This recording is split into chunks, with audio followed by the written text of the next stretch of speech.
Hello everyone, I'm Advocate Akhil Solanki, Associate with Lexis and Company. So in this video we're going to discuss about federalism and we'll compare between India and American system. So what is federalism? Federalism is a legal system that establishes two orbs of government in a country, one at the center with power over the entire nation and the other at the state with regular jurisdiction. So as a result, a citizen of a federal country thus becomes subject to decrees of two governments. It is a part of decentralization process that among other specialties is based on the principles of the legislature. So the government standards are combined and defined by the legal and regulatory norms. It is two-tiered system of government with the center and the unit states having clearly defined roles. So the central tenets of federalism are the legislature, the distribution of power, the state's supremacy, the right of fair trial, and the enactment of laws. Therefore, the concept of federalism in India emerged as early as 1927 during the Simon Commission.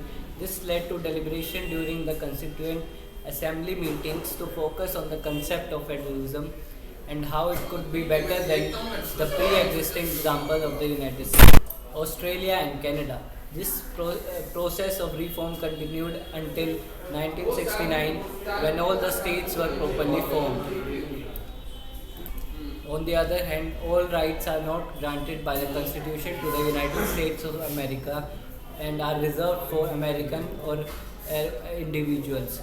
Significant consequences for the separation between the states given the local capital trustworthiness has become as important as the commercial sector as a machine for centralized power control.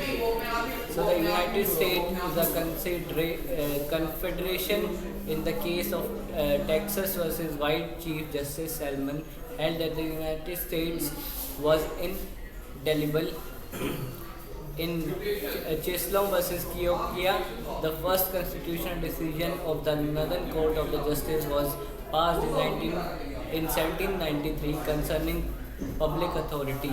So to conclude, Dr. Ambedkar said that unlike America, a confederation of states which had entered into an agreement and could secede at any time, the Indian structure was more of a union because division was not now impossible. So thank you. See you next video with some more information.